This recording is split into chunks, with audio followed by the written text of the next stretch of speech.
that way. This is the 1st of November, 1994. Today is my first day of writing the new Star Wars series. Took my kids to school this morning. My oldest daughter was sick all night. I got no sleep whatsoever. In 1994, George Lucas sat down and began to write the beginning of what would be called the prequel trilogy. Over 10 years earlier, Lucas had finished off and released his final Star Wars movie chronologically, Return of the Jedi, which released in 1983. For many people, this film was the final, proper Star Wars to ever be released. But why? What went wrong with the Star Wars prequels in the fans' eyes? And did it really deserve all the hate that it received? Back when the first drafts were being written for the prequel trilogy, Star Wars was very different to what it looks like today. There were, of course, only 3 movies: A New Hope, The Empire Strikes Back, and Return of the Jedi, and not much expanded universe surrounded the time before the original Star Wars films. However, that didn't mean that there was no speculation, of course. What were these Clone Wars? Was Obi-Wan a clone himself? What the hell was the Emperor? But now, with the promise of a new era, and 3 new Star Wars movies set to come out in the next 11 years, the Star Wars fan base could not be more excited. Starts with me sitting here doodling in my little binder, but it ends up with a couple thousand people working together in a very, very intense, emotional, creative way to pull it off. On November the 1st, 1994, the first draft of Star Wars Episode 1, titled The Beginning, began to be written. The prequels were discussed at a story conference all the way back in 1981. Lucas originally intended for the trilogy to be written and shot as one large production, and released back-to-back, similarly to the Young Indiana Jones Chronicles, which was also produced by George Lucas, and was a major influence on Episode 1. The role to direct George's new set of films was originally offered to very famous directors. It's coming at each other. Coming at each other. That's great. It's going to be great. That's going to be great. It's going to be great. Including Steven Spielberg, Ron Howard, and Robert Zemeckis. George did not necessarily want to direct these films, and all the directorial roles were turned down due to the fact that Star Wars was George Lucas's creation, and his alone. You're working with limited resources, and you're constantly sort of bumping up against the technology that you have. Cinema is an extremely technological medium. So you're defined by those 2 barriers. One is resources, one is technology. And Star Wars especially bumped up against those.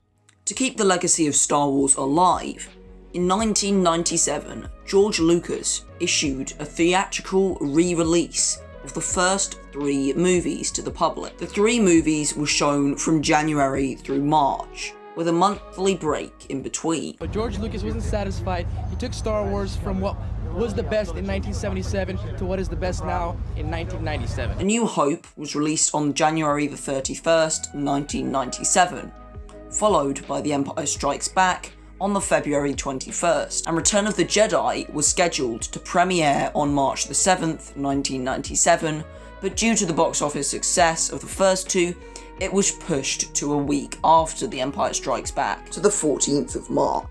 Each of the 3 films had an extensive cleanup, and many more digital shots were added due to the fact that the technology was now available to do so, which it certainly wasn't back in 1977, when the first of these 3 movies were released. Despite the re-released films generating huge amounts of money, fans mostly despised the new cuts of these films, asking for the original versions to return. However, Lucasfilm denied the fandom's requests, due to the fact that this was the way that George Lucas had originally envisioned Star Wars. However, the compromises he had restricted him from making it like that. This led to the Harmy's Despecialized Edition of Star Wars, which is a fan-created film preservation of the original Star Wars trilogy films. To this day, the original versions of Star Wars have not been released, despite the fans' request. Personally, I do not believe we will see these for many, many years to come. However, the possibility of these being released still lingers. The first installment of the new Star Wars trilogy was now shooting, still titled The Beginning. The cast had been decided, many of them so desperate for the roles that they would do anything to stay in the movie. Ahmed Best, the actor who played Jar Jar Binks, suffered T-burns which followed him the whole time while fitting the suit. He didn't mention the burns in order not to jeopardize his role in the movie. The excitement for the first Star Wars movie in 16 years could not be expressed more by the fans of the franchise. Are there any of you that think this is going to be a lousy movie? Many invested thousands into buying toys, costumes, and games for characters they hadn't a clue which part they played in the movie yet. Then, on the 18th of November 1998, the trailer was released for The Phantom Menace. People paid full price for movies just to see the trailer in the advertisements before the film played, and subsequently left the theatre after it had been shown. One theatre in Canada accidentally dropped the trailer a day early and lost their rights to show the movie.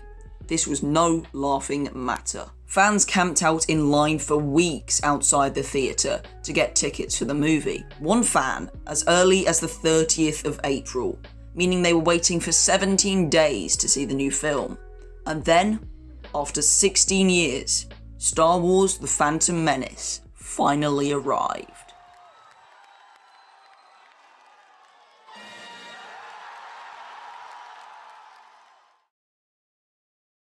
Thumbs up or thumbs down? God, I put my feet up. So intense. I mean, my heart was beating. It's still beating now. And I just screamed, literally. It was amazing. It was everything I thought it was going to be and more. It had good effects. I'm not too big on the acting, but hey, that's just me. I like the special effects. I thought Lucas did a really good job. I mean, I don't want to bag the movie, but I really didn't think I cared about the character. Thumbs way down. You didn't like it? No, I think I deserve a public apology from George Lucas. Many Star Wars fans came out of the theatre on the 19th of May 1999 feeling betrayed. The hate was mainly directed at the poor dialogue, the actor of young Anakin Skywalker, Jake Lloyd, and the actor for Jar Jar Binks, Ahmed Best. Fans felt there was no place for a comedic sidekick in Star Wars, and directed their hatred towards the character Ahmed, who had done nothing but played the role. As for Jake Lloyd, well, fans did not like how awkward the 9-year-old was at acting, and said that his lines were horrible.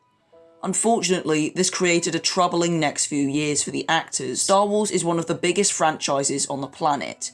However, when fans dislike something, they take it to the internet to express their emotions. Luckily, the bad times seem to be over for the actors, and hopefully they will be alright from now on. The overall dislike towards the first movie in the franchise led to George Lucas receiving much hate for his first installment of the prequel trilogy. The hate was truly flowing in the Star Wars fandom.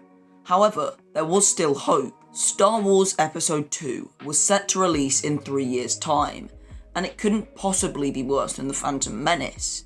Could it? George Lucas knew that the script for the second prequel film would eventually leak to the public. So, in a clever move, Lucas created a decoy script, titled Jar Jar's Great Adventure, which he even put on the original drafts of the Episode 2 script, just to troll the cast and crew. George Lucas, like what he did with all his other scripts, wrote the first drafts by hand in pencil. With rumours that Episode 2 would be a much darker movie than the first in the trilogy, the Star Wars fanbase had hope. Surely this film could not possibly be as bad, if not worse than the first. In August 2001, the real title for Episode 2 was finally revealed: Attack of the Clones, with the description, 2 Jedi, Anakin Skywalker, who would be played by Hayden Christensen as an older version of the character, and Obi-Wan Kenobi, are assigned to protect Padme Amidala, whose life is threatened by a faction of political separatists. As relationships form and powerful forces collide, these heroes face choices that will impact not only their own fates, but the destiny of the Republic. And the hope in the fandom was back again. Expectations were very high for the next film, and after a trailer release that showed an epic Jedi battle, the Star Wars fandom was eccentric. People, again, paid full price for movie tickets just to see the trailer for the new film. Many people were much more cautious going into this film, however, was secretly holding out hope that George Lucas had quote-unquote learned his lesson from the previous film. And on the 12th of May 2002, fans entered the cinemas, not truly knowing what to expect.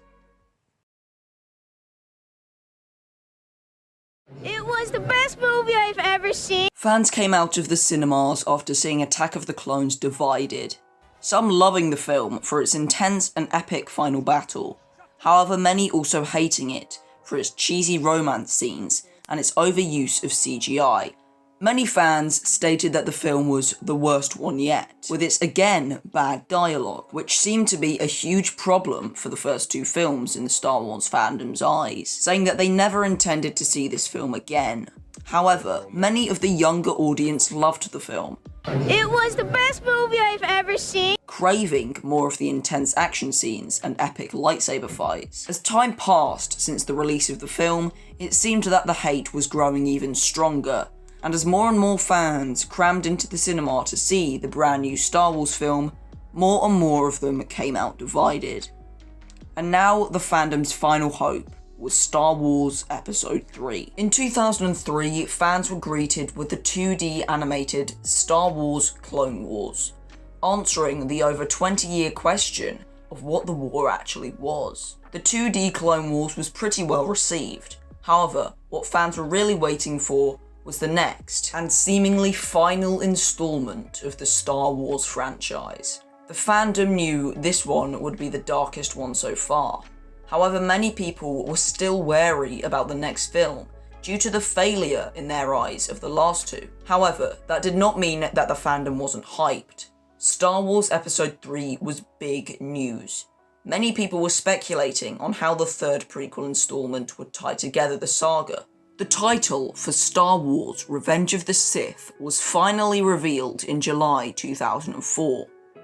The title for the upcoming third installment was very well received. Many people were instantly hooked with the premise of this movie. The sheer excitement for this film broke all boundaries, with the title reveal itself at Comic-Con 2004, generating an amazing audience reaction.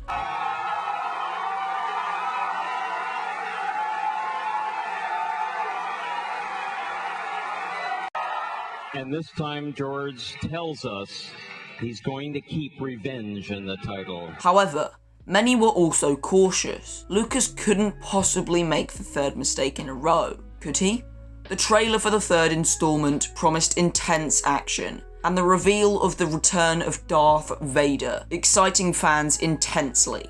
And on the 19th of May, the wait, the anxiety for possibly the final Star Wars film was finally over.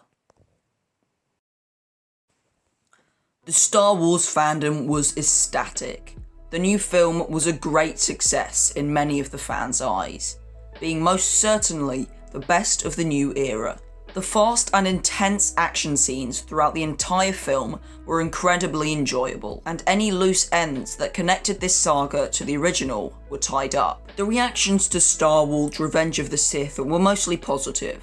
Many people liked the way that things ended off, and although this may have been the final ever Star Wars film at the time, it didn't mean that this was the end for Star Wars itself. In the years after, Star Wars released and announced many video games and comics, including an announced live-action TV show titled Star Wars Underworlds, and in 2008, a new animated show titled Star Wars The Clone Wars was announced and released. The first experience Star Wars fans had of this show was the Clone Wars 2008 movie. The film released widely on the 14th of August 2008, and despite being a commercial success, many fans hated the film, and especially disliked the character of Ahsoka Tano, many people finding the character annoying and stupid. The first season of Star Wars The Clone Wars that released from October 2008 to March 2009 was equally disliked among the fandom for similar reasons. Many of the fans felt that Ahsoka was an annoying children's insert character, and people were angry that they were basically rewriting the well-regarded 2D Clone Wars series that aired only a couple of years prior, which was created by Genndy Tartakovsky, who is most notoriously known for other hits such as Samurai Jack and Dexter's Lab, and continued to dislike the show for another season. However, this all changed once Season 3 came around. Season 3 of The Clone Wars was quite well received. Many people enjoyed the new character models, and the character of Ahsoka was starting to grow on them. Many people had passed on the show until later seasons, now thoroughly enjoying the story arcs and development on the new characters in the show.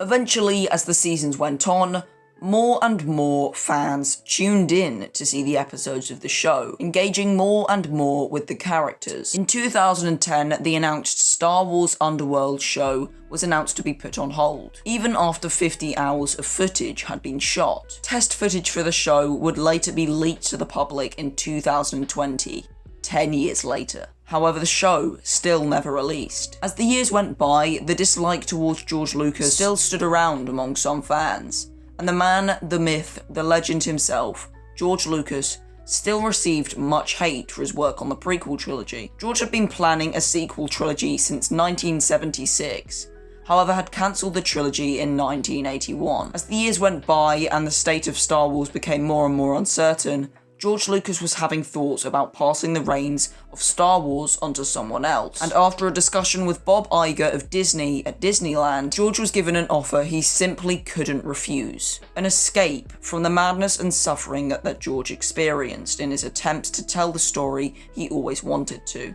These stories brought backlash, not only for George, but multiple other people involved. George was met with an opportunity he could not pass up, a one-way ticket to freedom. And on the 30th of October 2012, the future of Star Wars changed forever. Today, I am proud to announce the Walt Disney Company is acquiring Lucasfilm, the global entertainment company founded by George Lucas and the home of the legendary Star Wars franchise.